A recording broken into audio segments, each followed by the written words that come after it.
qu'est-ce qu'on a, nous, tous ces noirs, à vouloir aller à Ivry-sur-Marne. Bon, allez, viens, dépêche-toi, sinon on va rater le dernier bus. C'est chiant cette histoire de rêve que vous n'avez pas encore. Très, allez, dépêche.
J'ai pas envie.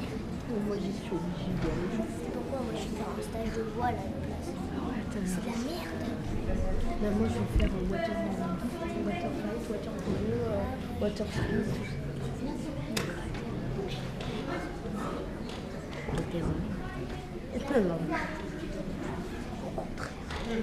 Dans sa vie. Moi, je suis en 6e. Et je passe en 5e cette année.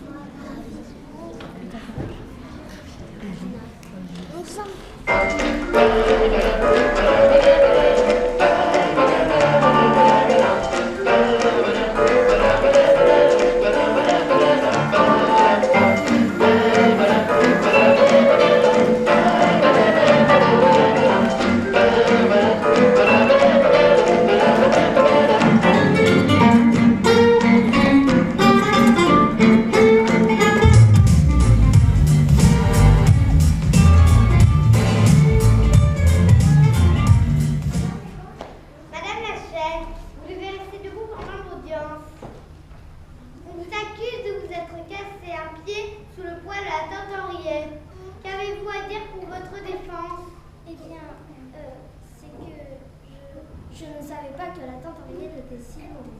Pourtant, vous la connaissiez. Elle venait souvent à la maison. Vous saviez bien que c'était une grande mangeuse. Non, c'est la première fois que je la rencontrais. Elle venait souvent, mais je n'étais pas encore là. Elle était partie en voyage et je l'ai seulement connue à son retour.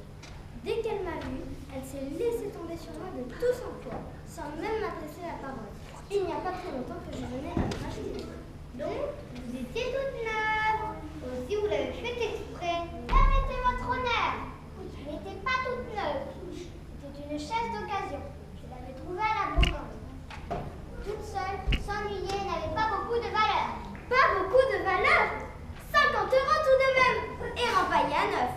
Ah, sur un côté, vous n'étiez pas bien propre. Vous étiez picoté de petits points noirs. Des crottes de mouche, madame la juge. C'est difficile à décaper. Je vous donne raison. Personnellement, j'ai connu de tas de crottes de mouche dans les tribunaux. Sur les fauteuils, les dossiers, les vitres. Ah, sur les vitres, il n'y a rien de pire, madame la juge. Tenez, un jour. Il faudrait peut-être en revenir à mon histoire. J'aimerais bien retourner m'asseoir. C'est exact. Se laisse distraire et hop, de la chaise une face aux mouches. C'est très intéressant, mais cela va pas me rendre mon réveil. Quel réveil? Il faut que je vous explique. Henriette, c'est moi. J'avais bien compris.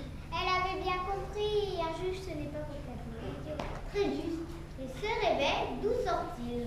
Il sort de ma poche, de la poche intérieure de la jupe, puisque il s'est cassé quand je suis tombée de la chaise. C'est bien fait. On ne met pas un réveil dans une poche de jupe. Un réveil, c'est fait pour être posé sur un buffet de cuisine ou sur une table de nuit. Article 223, point final. Attention, article 223 bis, concernant la liberté des objets, prévoit qu'on peut on peut mettre des objets n'importe où, à condition qu'ils n'entravent pas la circulation. On ne peut tout de même pas considérer que mon arrière-train soit une rue ou un boulevard. Silence! Après tout de même, qu'en dehors des torts reprochés à la chaise, vous avez placé votre réveil dans l'endroit le plus exposé de votre individu. Certes, la chaise a eu tort de se casser. Vous auriez dû laisser votre réveil dans un endroit plus convenable. Vous n'aviez pas besoin de vous faire réveiller dans la rue. Ce n'est pas pour se réveiller, c'est pour voir. Je ne vois rien, je suis presbyte. Qu'est-ce que la presbytie a à voir avec un réveil? C'est très simple. Ne voyant pas de près, je ne peux pas voir l'heure sur ma montre, parce que c'est beaucoup trop petit. Je me promène donc avec un gros réveil, et comme je ne peux pas l'accrocher à mon poignet, je le glisse dans la poche de ma jupe. Bon, moi dans cette histoire, j'ai tout de même une patte cassée. Et une chaise à 3 pattes, ce n'est plus une chaise mais un tabouret à vache. Justement, on vous enlève le dossier et vous deviendrez un trépied. Vous serez plus utile et tiendrez moins le place dans la maison. Affaire classée. Non! Je ne suis pas d'accord. J'aurais l'air ridicule. On se servirait de moi pour aller chercher des vieilles assiettes en haut du placard. Je sors d'une grande famille, moi. Avant, j'étais un fauteuil. Puis, on m'a enlevé les accoudoirs pour que je devienne une chaise. Maintenant, on me demande d'être un trépied. Si on me supprime un corps de patte, je deviendrai bientôt une cale. Non, je ne suis pas d'accord. En fait, elle est passée par tout le mobilier du salon. On ne peut pas connaître ses origines. On introduit ça dans la famille sans savoir, on fait confiance, et puis après, histoire, Voilà les histoires qui arrivent. Ah, c'est vrai. J'ai dû me faire rouler à la foire, à la brocante. Et puis, ce vendeur avait un sourire mielleux. Puis, elle nous a rien raconté, celle-là. C'est bien gardé de nous raconter son passé. Fauteuil, barreau de chaise et compagnie. Quelle famille! C'est bien de sa faute si j'ai cassé mon réveil. Un réveil musical. On entendait la musique s'échapper de la poche. J'amusais tout le monde dans l'autobus et même dans le métro, ce qui est pas facile. À cause de cette maudite chaise, je me serais bien fâchée contre ma belle-sœur. Tenez, remplacez son réveil, je vais lui offrir le gros carillon de la salle à manger. Pour regarder l'heure, ce sera parfait. Et pour les poches, quel désastre. Et vous savez comme moi, il faut juste quelqu'un à la qualité de ses poches. Je le porterai dans un sac à dos. Et si cela m'évitera de m'asseoir dessus.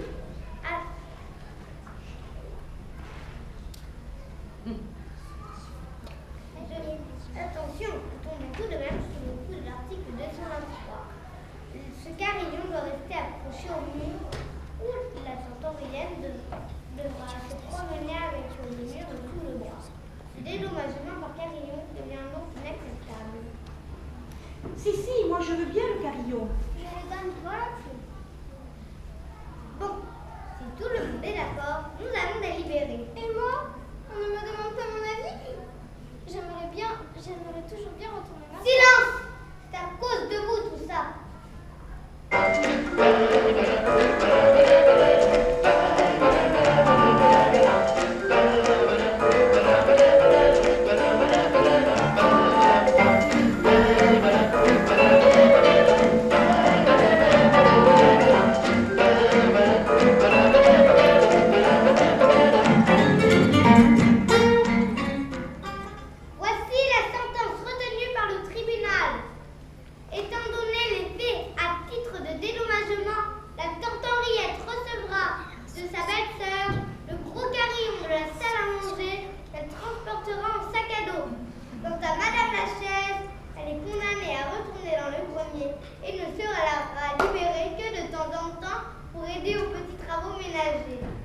Affaire classée. Allez me chercher le vieil arrosoir.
Qui nous a rejoint en dernière minute aussi pour dépanner vraiment, c'est génial parce qu'il y a eu un départ. Kostia.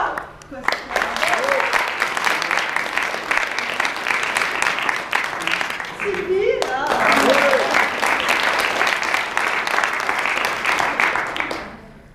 Michael.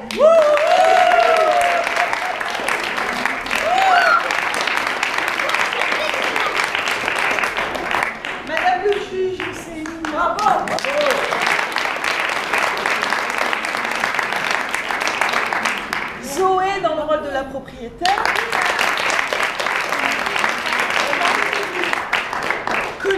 hein, qui a 2 rôles.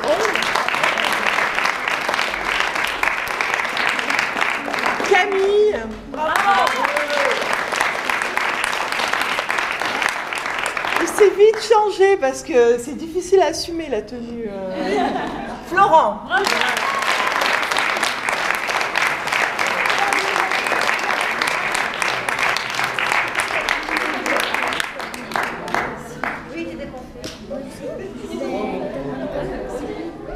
Et Aline.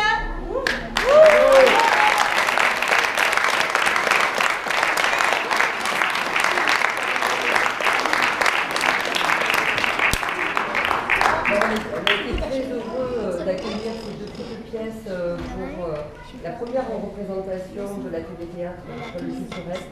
Aline, merci beaucoup, c'était très beau. À vous tous, merci. Je pense que monsieur le maire sera ravi de savoir que nous allons accueillir dans son village le premier musée d'art africain d'Europe. Et je crois que vous pouvez redoubler d'applaudissements pour tous les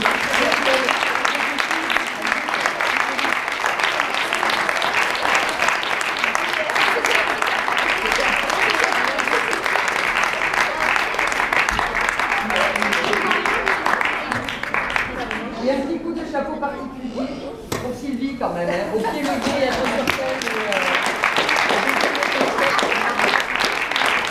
On a bien compris qu'on allait gagner un grand réveil. Et merci à Voilà, la merci à tous. Merci.